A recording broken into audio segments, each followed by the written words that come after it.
Welcome back to Deep Thoughts, ladies and gentlemen. You know, the more I put time and, thought into this idea of patterns and the fact that I think that we forget everything that's boring. And then I've had that, idea in my mind for, 5-6 months, whenever the hell I made that episode on it. And then I listened to people. I listened to people talk and complain about their lives, or just observe. Not everyone's complaining when they say, oh my God, time's flying. They're not complaining every single time they say it. But they do regret it. They do regret that it seems as if things, rapidly go by. And so each time I hear it, I make a little funny comment. Well, why that's happening, right? And then, what? And then I tell them, your life is boring. And because it's boring, you're forgetting it. But now boring is probably more subjective than it needs to be, because if it's just simply visually repetitive, you're going to have the same thing happen to you. I think it's very interesting that we sense at all that we want to be doing something different, that we want to be doing something productive, right? Because we do. We want to do something interesting. Doesn't always happen, does it? Right? And so we try to change our lives, move someplace different, work someplace different, date someone different or something like that. Hopefully you're not one of those people. Or maybe you have the same job every single day. You love where you live. You love your car, all that good stuff. But your work is being a doctor. And so even though you are doing the same sort of sneezy cold winters and whatever, skinny summers, it's different people, it's different ages. And so you get into it because it's the human interaction, plus you're making a difference. You're healing people, right? So that could be super cool. But what I want to get you to do, and the younger you are listening to this, the better. The younger you are, the better you'll be able to build your life to manage this, such that you're aware of what's going on. And part of it can be, don't worry about what anyone else says or what I say, especially about what is boring, what is not. Forget that. That's all up to you, right? Anything I say like that, it's just my opinion, or making an example that's probably bad. You're the judge of your life. You determine what is success for you, not me, right? If you're happy and you know it, clap your hands, man. Now, the other thing is that you can get yourself trained to be very pattern-esque, where you do like the reliability of patterns. It will not change the fact that life will tend to speed up unless there's some finer level of granularity that you are actually monitoring that makes it anything but repetitive, right? They always say it's always good to, stop and smell the flowers. Totally true. If you're that type of person, then one day it's the flowers and the next day it's something else and something else. You appreciate the sky and the clouds or whatever it is. You like the seasons and how it changes the vegetation. You savor it. Or every day you go to the coffee shop, you savor the people watching and the people that you meet. These are very important things to know about yourself. You will be designing your own life when you get done with this episode, because it's going to be about, managing patterns, right? Now, you can learn ways of making your life more fresh and more interesting. You could be in a chaotic torrent of absolute variation, and what you're seeking is completely the opposite. And so maybe if you are in a chaotic world, maybe you're a flight attendant and you're flying all over the world and you never get to stop. Maybe you're a business person and you're flying all over the world. You never get to stay anywhere and really, you'd be like, hey, you ever been to LA? And they'd be like, yeah, but I never got off the plane. I never got out of the terminal, never got out of the hotel. I never saw anything that LA is known for. I don't really know the people. That's what Americans do when we travel abroad. We go just for a finite amount of time, don't really see anything, don't really meet anyone, and then we come back. But then we say we went to Italy, we say we went to France, and what we know about those cultures is, zippity-doo-dah, right? Now, there are wonderful things about both sides of the fence, about having a completely chaotic life that is always interesting, because some people thrive on it. Some people love traveling. I used to have an acquaintance of mine who was in the film business. The dude wasn't a very ethical guy, but he loved the hunt of being the top guy at a particular airline like TWA or American Airlines or whatever. He had to be the guy with the most frequent flyer miles for that particular year. He wanted the award from the airlines for being at least in the top 3, but he was usually number 1. And so he arranged his entire life to fly around the world, once a month. Used to be in Wall Street. A very unethical guy. But that was his obsession. So he couldn't get out enough. Where some of us are like, oh my God, airports, scanners, TSA, even with all that priority check-in stuff, it's not worth it to me. The dude will probably die of cancer and wonder why. Why am I already dead? Well, the other problem is that if you get addicted to patterns, real life starts to get a little strange. Because in real life, we have to commit to things, right? If you get married, you have to commit to that person. If you have a child, you have to commit to that child. If you get a job, you got to commit to the job. And some people can't. And they need to learn about whatever their limitations are. I can only work at a place for, let's say, 2 years or something like that. I have a friend of mine, he can't work anywhere more than 2 years. At least he couldn't in the past. And what he would do though is he'd work the 3rd year, but he'd start screwing the company over left and right. But if he knew that about himself, then he could simply look for another job about 1.5 years into it and then jump ship, and he'd be totally fine. And I think that's just fine, just as long as you know your limits. He couldn't, now he's married, but he couldn't keep a girlfriend for any length of time.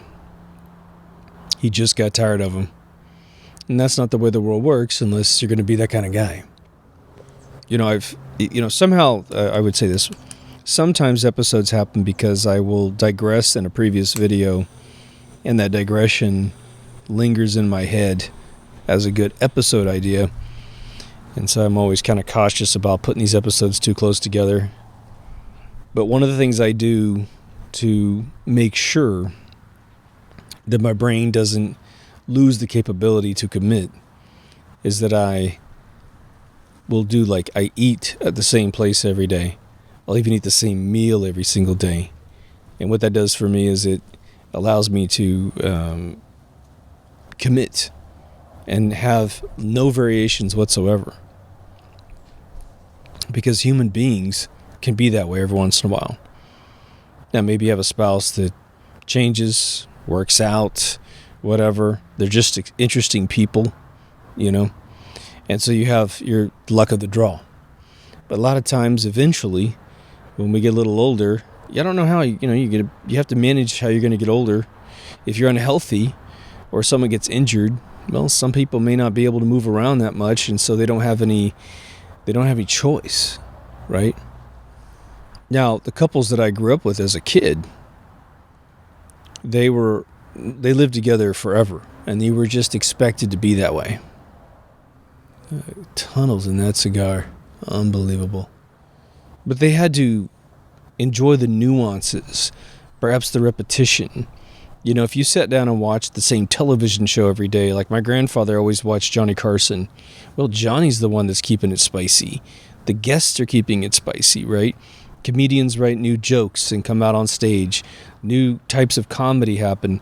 There's new television shows, new movies. And so these movie stars and all these participants come on and they entertain you. And that's cool. So even within certain repetitive patterns, there are sub-patterns that will keep you okay. I'm taking you through these scenarios so that it becomes meticulous in your mind, such that when you want to identify your patterns and manage them, you'll know it's not some obtuse macro level pattern management. It's a fractal. I mean, it literally goes down to maybe how you cut your nails, when you cut your nails, how you make your bed, when you make your bed, all those things. And so, this is sort of a tour of how it works out, There's something called the Hawthorne effect. I mentioned it a couple times in episodes, but it really has to do with an employer. They found this out when they started sticking people inside, big buildings to be sardines to work for some corporation. It used to be they just had a bunch of desks in a room like a classroom and there was no privacy. Then they erected gigantic cubicle walls. They were 5 to 6 feet tall to give 100% privacy. Then they realized, well, maybe people want a little bit of interaction, so they start putting windows, inside the cube walls. And then they brought the cubes down to like 3.5 feet, 4 feet. But I think it was a complete mistake as I read it as a kid. But they ended up moving an office once for it was like a logistical reason of maybe doing some maintenance or something, but they moved it all. Maybe they changed cubicle sizes or whatever, and they noticed that the happiness at the establishment and the productivity of the employees went up just slightly. And about 6 months later, a year later, it goes back down to where it was. So they moved the desks again. And the productivity went back up, and the happiness went back up, meaning less complaints, less conflicts in the office, and they call this the Hawthorne effect. When they asked the employees, why do you feel better? The employees said, well, my employer cares about me. They said, oh yeah? Well, explain that to me.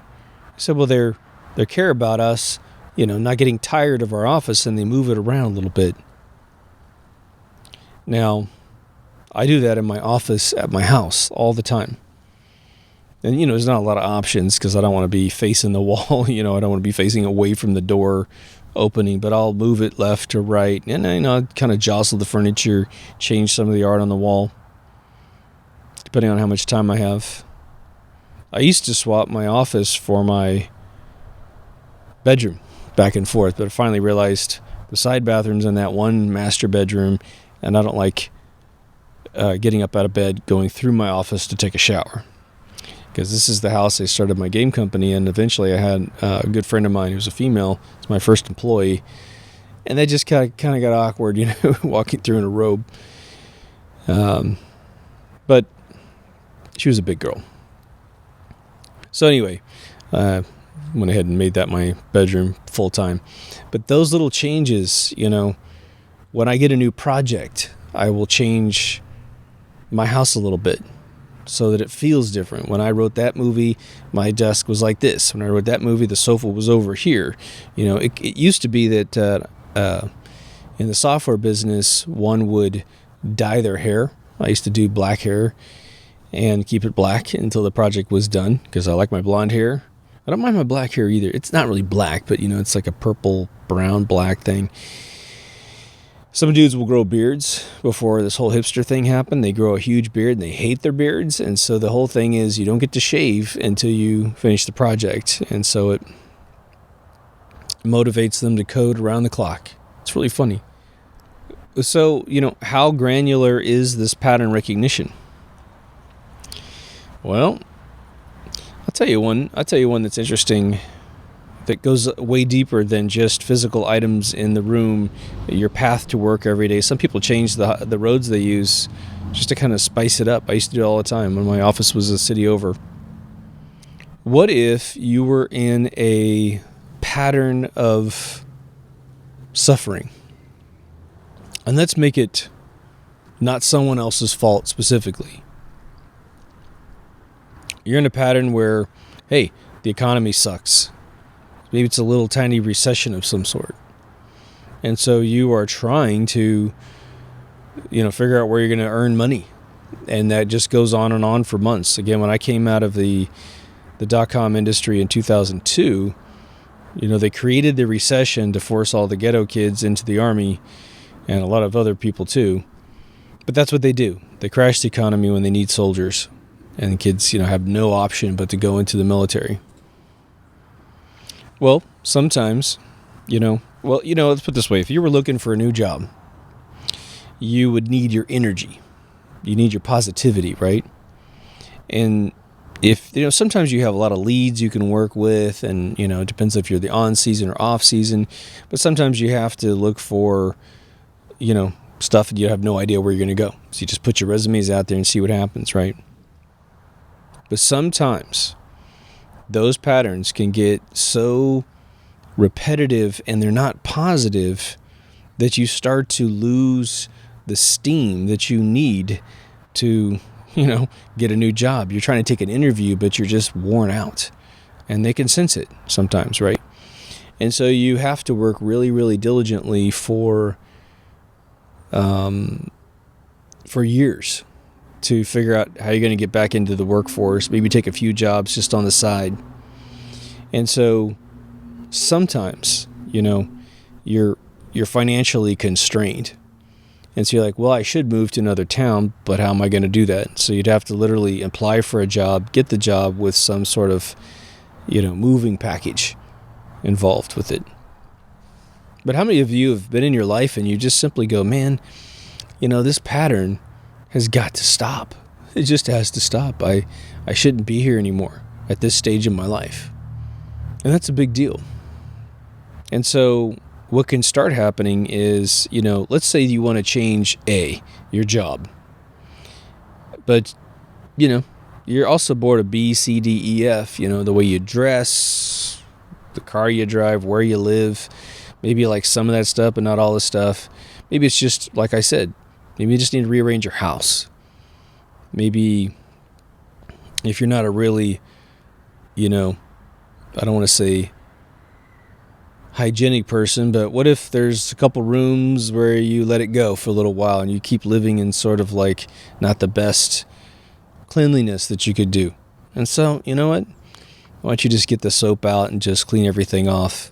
And just having literally this metaphorical moment of cleaning everything off and rearranging everything makes it such that you feel brand new. You've been reborn because you rebirthed the bathroom, you rebirthed the kitchen or the front room or whatever, the back patio. And that's just a symbol that things are changing. And that can be very powerful for your brain, because your brain is also trying to make sense of all this stuff. Remember, the brain is always trying to figure out what you need, and it's trying to provide it. So again, the one thing I kind of missed in my cancer episode was the damage and the potential, it's just damage that could happen because of stress. And so it's an oxymoron to ignore stress when you're in a mother of invention situation, right?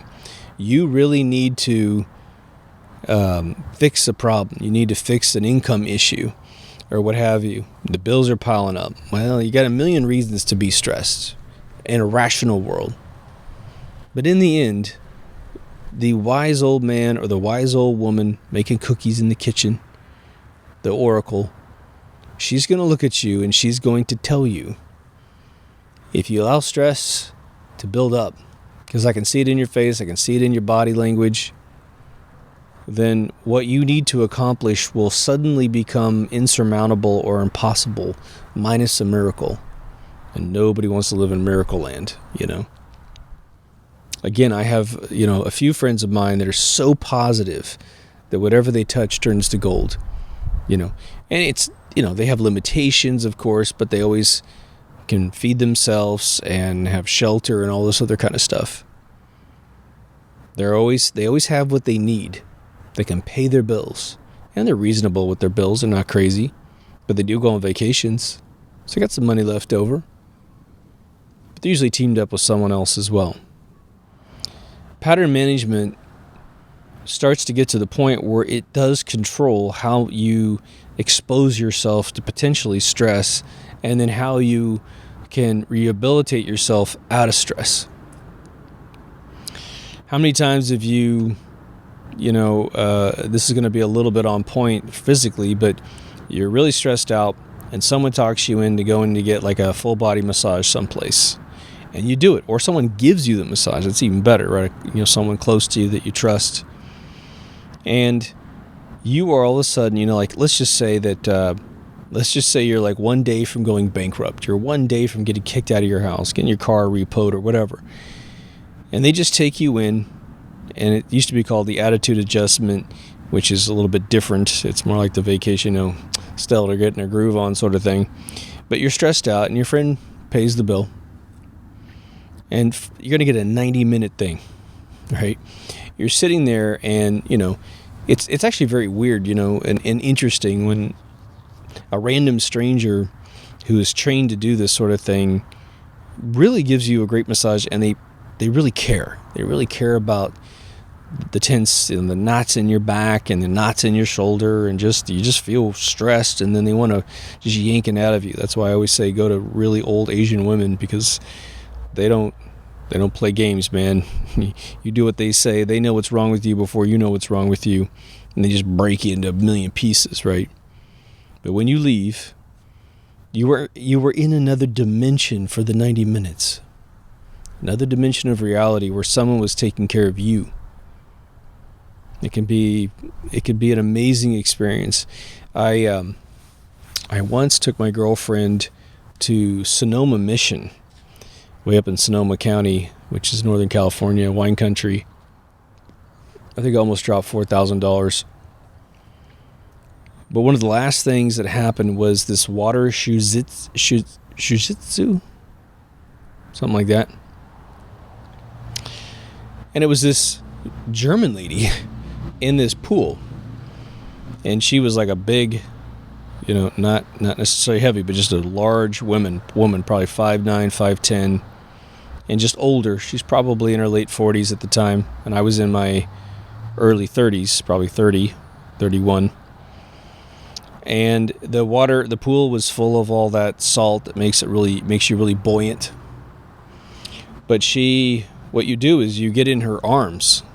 You have to be big to do this, because I'm not a 6'4" guy, but she does men that large. Of course, they're floating in her arms, right? And I can barely explain it, but she would just hold you and massage you at the same time. And it was the most bizarre experience. It was like being in a dream and being in this world at the exact same time. It was so, the water was perfectly the temperature that my body was at. I was floating naturally, so there's never any sense of drowning or anything like that. Plus, you just need to trust the people. But she told me, because I'm really, cognitive in this world, and so I was just kind of whispering to her, man, this is amazing. This is, wow, I love that, and da-da-da. It was broad daylight, But she said, some people start to cry while I'm doing this to them. I said, well, yeah, I could see that if someone really had some pent-up emotions. And I thought, that never left my mind, her telling me that. And I tried to go to a second day. I don't think I was able to do it. But, that was definitely not a pattern that I'd ever experienced before, and sadly never have experienced since. But it was someone caring about me.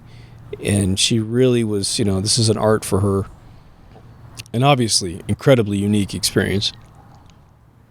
But I tell you what, had I been on some, verge of a nervous breakdown or some midlife crisis, yeah, I could see people getting really emotional, or just getting positive, just getting the opposite direction of like, this is the greatest thing ever.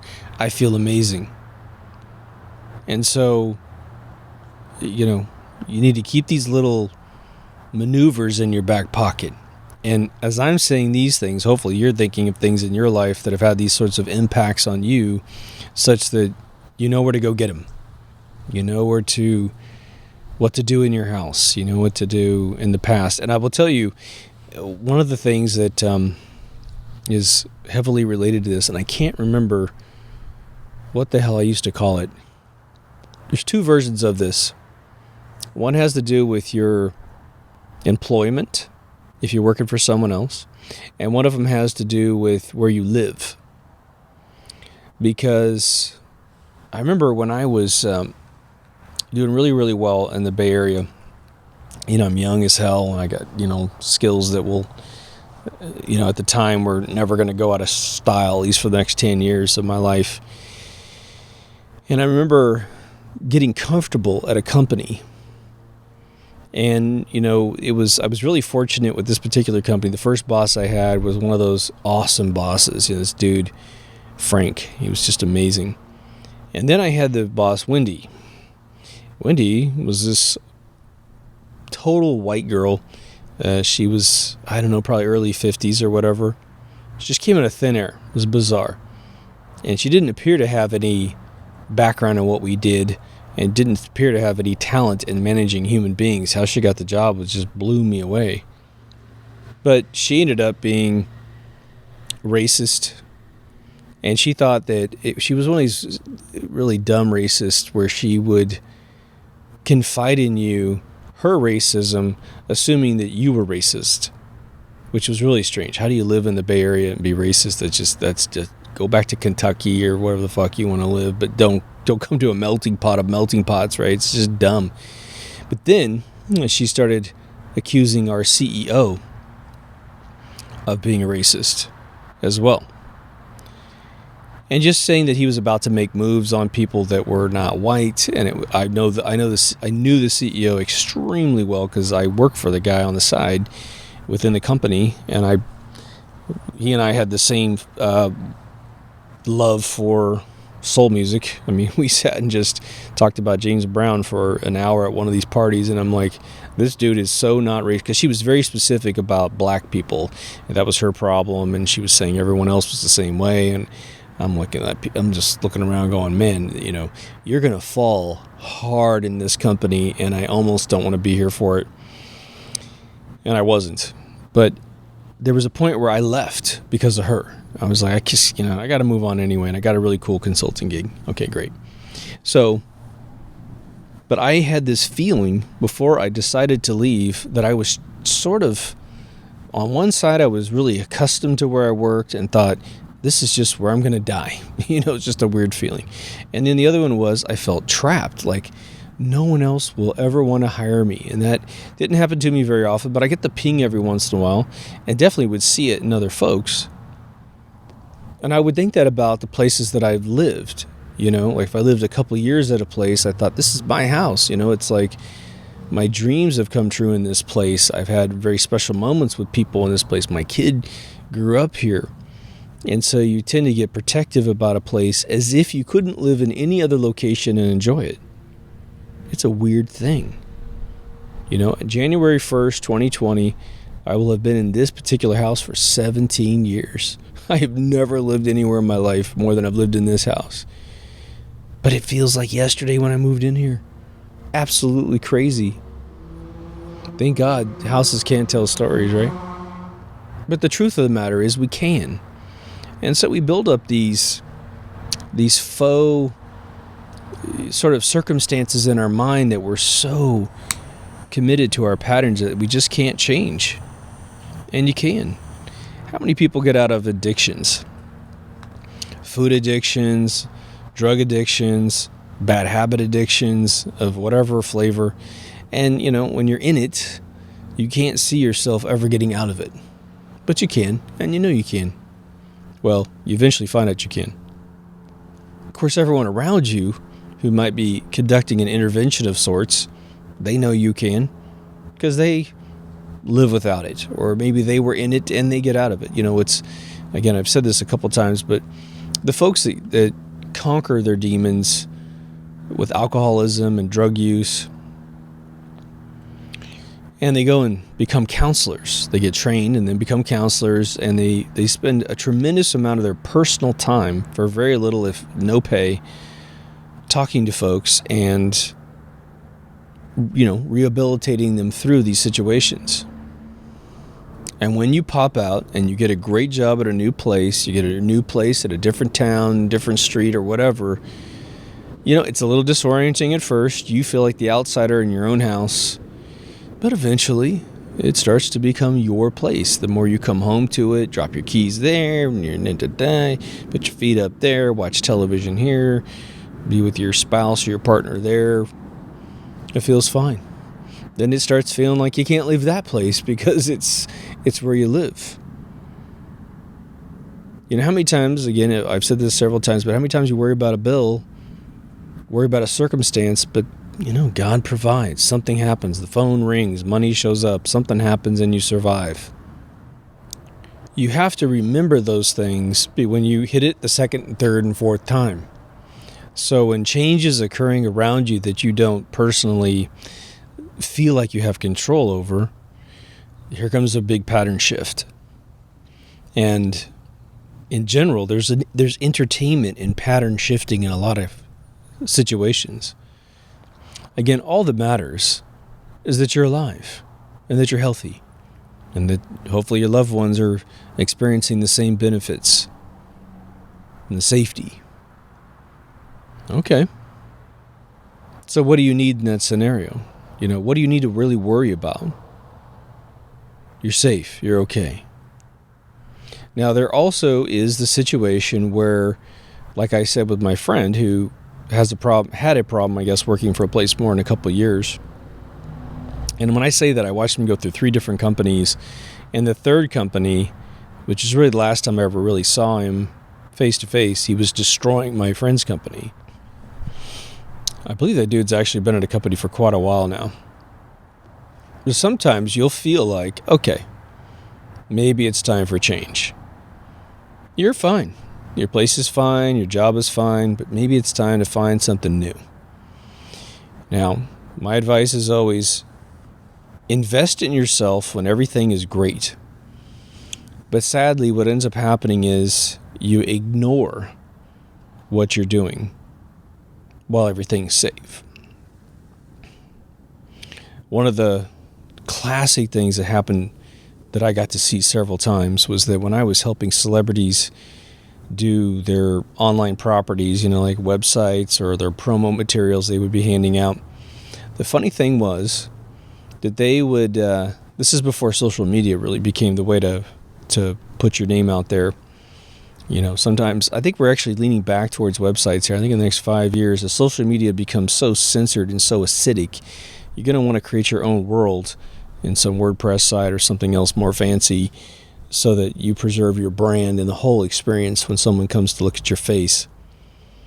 But my clients would invariably ignore their web property, which at the time was the main, business card, and when times were great. And then when times were bad, they had very little money that they wanted to spend, but they had a tremendous amount of change they wanted on their properties. And so, this was always a side business for me. But I'd be sitting there going, okay, here we are. I've been begging you for a year to give me some photographs and, give me some bio updates and all this other kind of stuff. But you ignored it because everything was great. Thought this would never end. And, of course, it totally turned into that situation where they needed it badly. So keep that in mind as well. The name of the game is obviously control. You want to control your life as much as you possibly can. So if you are behind the 8 ball, that means you're going to be controlled by it. You don't want to be in a situation where your patterns control you. You want to control your patterns. You want to control how complicated your patterns are, how simple your patterns are, when they change, what category of life they change in. And again, you could be in a holding pattern and just love it. You could hit that age, it doesn't matter what age it is, where you feel like this is it. And you look around, I say if you actually have what you think your life is all about in the back pocket, okay, be happy, but then work to reinforce it. Because things corrode, things change, If you and I built a castle, well, depends on what we built it out of, how many years it's going to last. But even, the greatest castle can start falling apart. Too much rain, too much temperature change. The material we used, the mortar is going to burn out a lot faster than the brick, or than the stone, or whatever we built the thing out of. And so you have to factor all that in. The very, very tough thing to do these days is to put aside money. Because, despite all these reports that everything's going great in America, we're still suffering from 2008. That was the most devastating recession that I've seen since I've been around. And the one in 2002 was bad. The one in 93 was bad. But this one in 2008 really hurt the banks and hurt the corporations, which, were sort of on one level happy about that. But there is definitely trickle-down layoffs and trickle-down stuff drying up. But other industries surge at the same time, but it depends on where your skill set is in the middle of all that, right? One of the patterns that's very interesting in the modern age that I think it has to do with, honestly, escaping this reality for something else. So, for instance, back in the day, they would read a book and you would escape. Maybe go to a play and you would escape. Books are way more accessible, so you read a lot more books than probably went to plays. Then the movie came out, movies. And you had silent movies, and then talkies, and they got really awesome. Then television shows up. Now you got a little tiny movies inside your house. Then computers came around. You had arcades. You had arcades in your house with the Atari 2600. And even though it was way less than the arcade, it was still your little arcade inside your home. You know where I'm going with this. Video games, social media. All this stuff just keeps developing and developing. And this is why Marshall McLuhan coined the phrase media and the word media and the phrase medium is the message, or media is the message. And he said it's more important that you pay attention to the way that information is coming to you, the way it's coming to you, than the information itself. And so one of the patterns we have now that's potentially devastating kids' lives is this, and all of you know it, it's the pattern of instant gratification. Now, as much as we as adults look at the kids and go, those of us, that lived before the internet and had our formative years before the internet was there, we still had our own, we had our own vices back in the day. But we also had parents that said, you can't play that game more than this. You got to be in bed by this time. You can't watch R-rated movies. You can't go to that thing. And, all these different little constraints that helped us live more life, real life, than the fictitious life. But today, if you were to say, wow, your kid is pissed at you because you're not really a parent, you're just sort of a feeding guardian, and, you're sacrificing your cash for the clothing on their back and the shelter over their head, the food in their belly. However, the duty of being a parent, because we have bought off on this break apart the family as fast as possible and everyone has to work, because working for the man is where you prove yourself, right?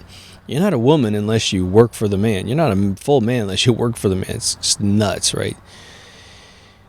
It seems as though we've lost almost our entire goal of being human. But our kids, if you take one of those parents and you give them a cell phone or an iPad and they shut up, it's considered a good day. It's a success. Oh man, I just put my kid in front of the TV and boom, he or she is quiet. No more crying. I need to go do stuff. I'm stressed. I'm overworked, right? So imagine you have a new family. Some of you do. And you're forming your patterns in the house. Well, you want to, what do you want to do? The thing is you have the option of doing two things. And one of them is extremely difficult, but it sounds easy. And the other one is super easy and it sounds difficult. If you raise your kid in the modern age with all the modern amenities, which basically means you're letting a marketing company tell your kid what's important in life, then you will raise a kid that is nothing like you. Imagine that. You have nothing compatible to speak of with your child because you raised them with all kinds of weird short attention span stuff. Maybe you vaccinated your kids, so you turn them into a GMO human. So they just don't even think like you do. And you don't know why. You know, I made a joke that I mentioned in a previous episode here, which probably aired before this one, about raising a kid in the 70s. I guess you could crank out some sort of 80s to it as well. But raise your kid in a media-deprived world such that they have to read books if they want to have an escape. They get very little television, and it's only the television that you approve. Maybe they only get to see classic movies or classic television shows that you approve, where there's a moral uptick all the time. But they're trying to build better humans through narratives, through movies and television, as opposed to trying to do the exact opposite. You might study your patterns when you were a child and try to find out what patterns made you good, what kind of patterns made you bad or injured. You obviously get rid of the ones that are bad, unless you think the ones that caused you pain, which is really the other category, regardless of how you position the description. But what if being broke as a child taught you how to conserve money and spend money wisely? You know, Donald Trump, he's very famous for giving his kids a credit card with a $500 a month limit. This guy's a billionaire. Ivanka Trump grew up with $500 a month, and he said, look, if you want any more money than that, go get a job. And they did. All of his kids. I'm sure Barron will have the same restrictions. What's interesting about it is once you start understanding the human mind and start understanding society and how it affects you, how you affect it, it becomes actually measurably easier to control your life and design who you are as a human being. If you're raising children, to protect their brains from all the craziness. There's that movie Explorers, which was, I think it was a Zemeckis movie. The guy did Back to the Future, but it was also produced by Steven Spielberg. Of course, they put his name up there really big. It was a great movie for kids. And it's, you know, it's got Joaquin Phoenix in it, or there's a River Phoenix in it, sorry. But it's these little kids, you know, that are, I think Ethan Hawke is a little kid is in there. I want to know, it's like Corey Feldman, I don't know if he's in there or not, but you go over to River Phoenix's house, and his father is Zephyrin Cochran, I believe. Oh, no, he's the other guy. No, maybe Zephyrin Cochran, I can't remember, whatever that actor's name is from L.A. Law. And, you know, his father's this crazy inventor scientist, and, you know, the kid's living in a world where he is surrounded by his father, who is an inventor, and it's just, you know, chemistry sets and physics there and, you know, electronics there. The kid is inundated with you can do anything that you want world. You know, and when I was a kid in the Midwest, you know, my aunts would make their own clothing, and it was this whole ritual. They drag me along because I'm a little kid, you know. We go down to the fabric store. I'm just chilling out. I don't even know what the hell's going on. It's a little boring for me, but when they started making their clothes, I was like, wow, this is wild. They go down and buy a pattern, some bell-bottom thing, right? And it's just a bunch of real thin, like, tissue paper with the patterns on it. And then they buy all this fabric they want to make it out of. And it teaches you exactly how to do it. If you have a belt that goes around the middle, you can change that color and get this, get a complementary color. And they'd take it home to my grandmother's, where they lived, and they'd pin the patterns down with little pins, you know, every like 3 or 4 inches or whatever. And then they would cut, you know, the cloth according to the pattern, and the pattern's always a little bit over, so you have some nice lip to stitch things on when you run it through the sewing machine. They'd sit there and make their own clothing. And what's funny about it is, if you made your own clothing today, depending on what you're doing, you know, people might frown on you as being poor. But back in those days, it was hot. It was like you did want to go to school with your own creation that you've modified the original patterns. You put some stuff on there that wasn't there, polka dots or stripes or whatever. You get some really cool fabric with stars on it or whatever. You use the bedazzler, right? Put little sequences on it or whatever. And, my aunts would go to school just looking amazing. Well, that was an incredible pattern that I saw. If you want to make something, you can make it yourself. You don't have to pay everybody to do everything for you. And guess what? You're like no one else in the whole world.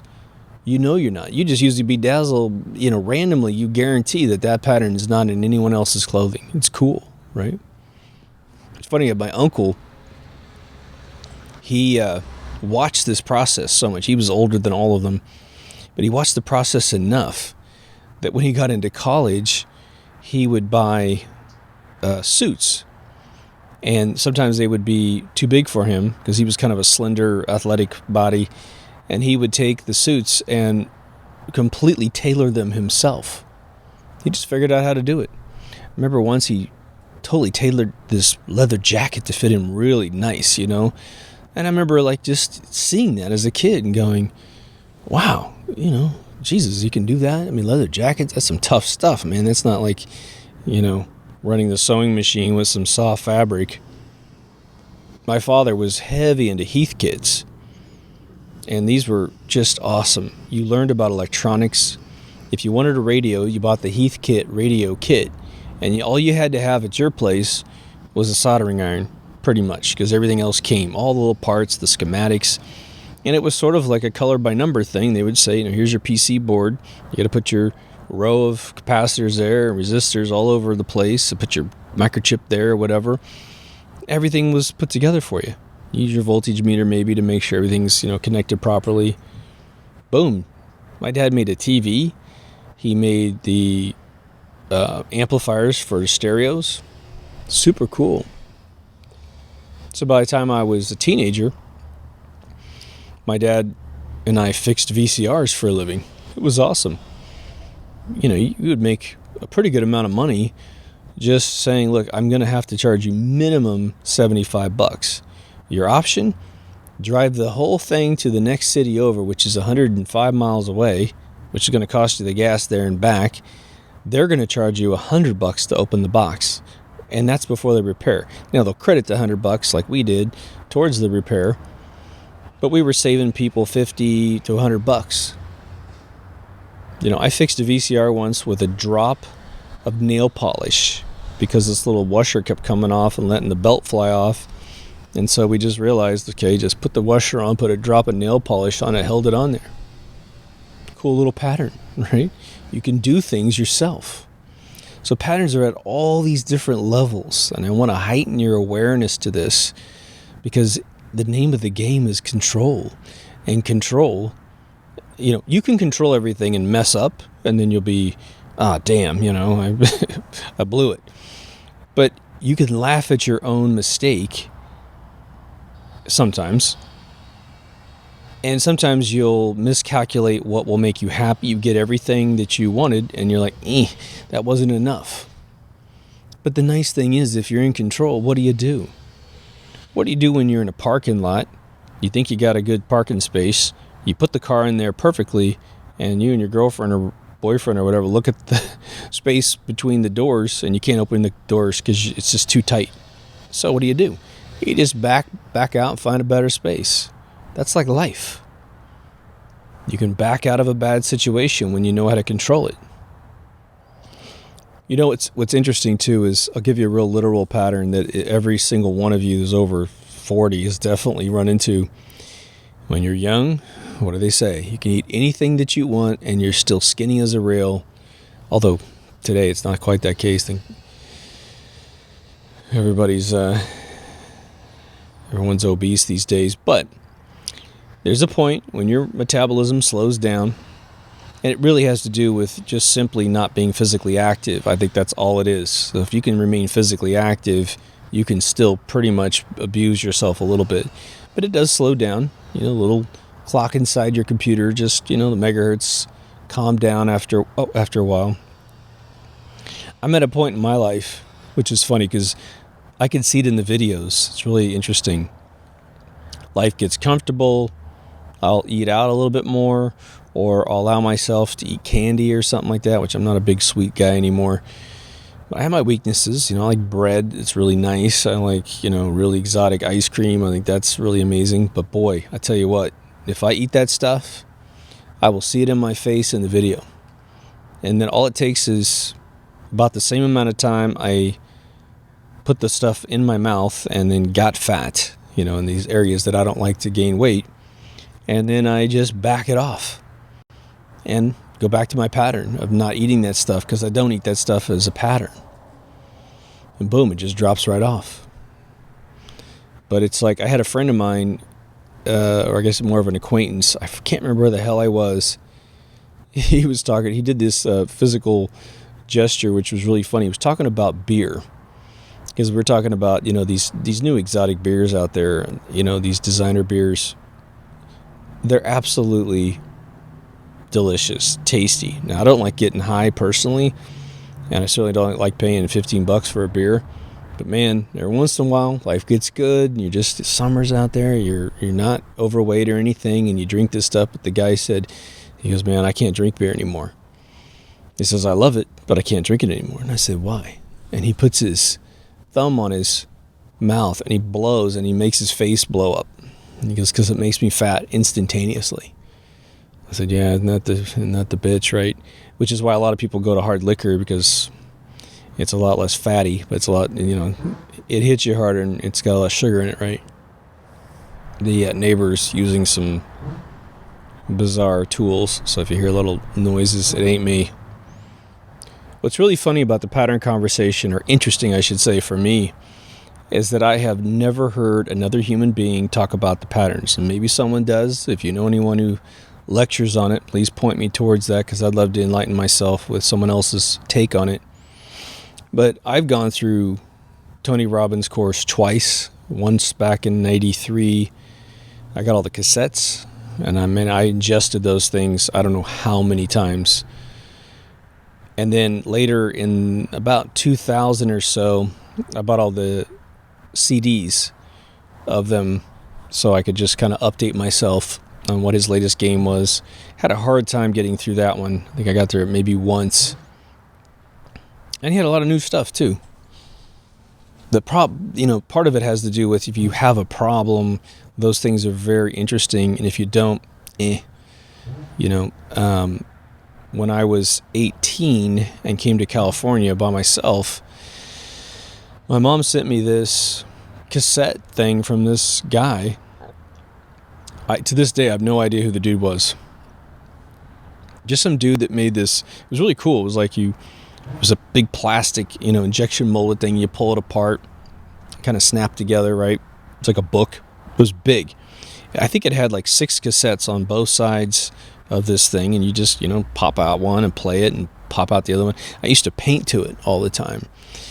And this dude was so brilliant. I mean, talk about a mentor that I needed at that exact time. And he's the dude that I've mentioned, I think, once or twice, but, he's the one that was talking about how to get along with people in social circles, how to be positive. He had a whole tape on getting himself a parking space by being positive about it, to the extent he said, I get a free lunch everywhere I go, because the bet I tell everyone in the car is, not only are we going to go to the busiest place that you can pick, but I'm going to find not only one parking space in a really nice area, I'm going to find 2 parking spaces.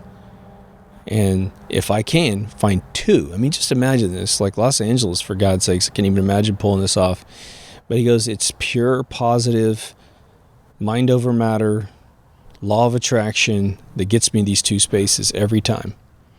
Now, who knows if he's telling the truth on his score sheet, but according to him, he can pull it off. And because I have friends that are very similar to that in different ways, I absolutely believe the guy. Hell, I would probably buy him lunch if he could find one good parking space in some of the areas I have to go to in LA. But the reason why I make these episodes, these self-improvement episodes, is I got great mentorship in weird places at weird times when I least expected it. It was exactly what I needed to hear. and it changed my life. It made my life extremely positive because these cassettes, which came before Tony Robbins by at least 5 years, most of the things that he was cautioning me about were things that I hadn't experienced quite yet, but if I hadn't heard his tape, I would have done exactly what he said would have been the wrong thing. And one of the things that stuck out that I've mentioned maybe once before is he talked about when you go to parties and you're schmoozing, right? You're running around talking to everybody who's there, and you're the newbie. You don't know a lot of people, so you're really having to win people over, and you're trying to develop your persona on the outside because you might run your mouth intensely if you were just who you were in these parties. And it's just a process. You want to be careful because when you're with other people, you have to be considerate. But he said the one thing that people do in parties that's a bad pattern is that someone will say something. I mean, imagine in today's world, right? This is definitely Twitter to the nines. Twitter's like the most acidic, evil place on planet Earth. I mean, you want to get cancer? Go to Twitter every day. Seriously. You're just upping your chance of dying an early death for no reason. But if you're at a party and there's a group of people standing together with their drinks and they're just having a conversation and they touch on something, imagine me walking in today and someone's talking about how SpaceX is this, that, and the other thing and how NASA's going back to the moon. Can you imagine what would be going on in my mind? Well, even though I can talk everybody's ear off for hours and hours and hours about why these organizations aren't exactly what they think they are, I wouldn't do it because of this dude. Because he said, look, you don't want to be the guy that goes up and just tells everyone basically passively that they're wrong. Why do that? Nobody wants to ever hear that they're wrong, unless they're about to disassemble a bomb and they're wondering what wire to cut, And so, Los Angeles is a totally social place. It's a networking place, and that's the way you work it. And what you'll end up finding out is when you're young, the pattern is to impress everyone with who you are. It's usually what it is, right? Your first class reunion in 10 years, boy, it's a big brag fest about, what you do and how much money you make and all these accomplishments. And then in your 20 and 30 year, you're like, oh, you're still alive. That's awesome. But what you find out when you get older is you want to keep everything about yourself private. It's just your life, and if you have your close friends that like what you do in this particular area, then you bring them in. Like I smoke cigars with certain people, and other people, if I lit one of these things and they're even near them, they would, they would think I was the Antichrist, right? So for those of you that are, you're looking back at your past and you're like, damn, it was good. It was so simple. Well, that's why I create these episodes, because I'm trying to pass down miracles that I got from other people that just utterly improved my life. So hopefully this was valuable to you in that particular way. Now, if you haven't gone to deepthoughtsradio.com, there are 2 video. Make sure you get yourself a BitChute account. But BitChute's the other account. And BitChute is just where you have to go to get freedom of speech. And if you care about this information, you'll go create yourself an account. But there's obviously everything you need for the podcast. There is 3 social media: Facebook, which which is a locked Facebook group. Make sure and say something human when you apply for the page. Twitter, it's just the feed. And minds.com, minds.com. It's a competitor to Facebook. I'm not holding my breath to see if that survives, but it is way prettier than Facebook, and it is freedom of speech area, so it's cool. There's a couple ways to support the page: Patreon, PayPal, and there's a couple of products that I like to use that I put links up there for. I've made no money whatsoever on Brave Browser or Backblaze, but I still want you guys to at least get Brave Browser and change your search engine to DuckDuckGo once you get it. You'll poke the deep state eye completely out in your house. You can put it on your telephone too. It's a great browser. There is an all-new remastered Season 1, and it's a lot shorter and tighter, and the volumes are balanced. It's all good. I have put out 2 designs for t-shirts as of this day. So I'm playing with the UFO artwork because I think a lot of you like UFOs in general, because I do. But I've never seen someone create a really cool t-shirt with that. So I'm going to continue to build more and more t-shirts because I just love doing it in the first place. And so we'll make some that stink and some that are okay.